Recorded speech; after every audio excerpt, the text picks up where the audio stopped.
जिल्हा स्थानिक गुन्हे शाखा यांनी एक महत्त्वाचं आज डिटेक्शन केलेलं आहे। याच्यामध्ये 4 तारखेला आपल्याकडे सातारा मतमोजणी होती। या मतमोजणीच्या दरम्यान काही जे कार्यकर्ते आहेत या कार्यकर्त्यांनी उमेदवारांसोबत काही जे कार्यक्रम ठेवलेले होते किंवा उमेदवाराच्या सोबत ज्यावेळेस मतमोजणी होती त्यावेळेस ते मतमोजणी केंद्राला गेले होते।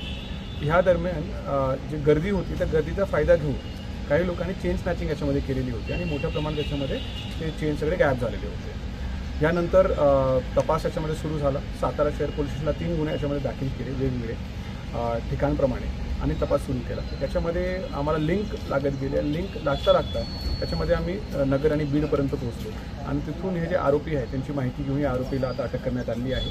त्याच्यामध्ये एकंदरीत 5 आरोपी आहेत। या गुन्ह्यांमध्ये 100% आता डिटेक्शन झालेलं आहे।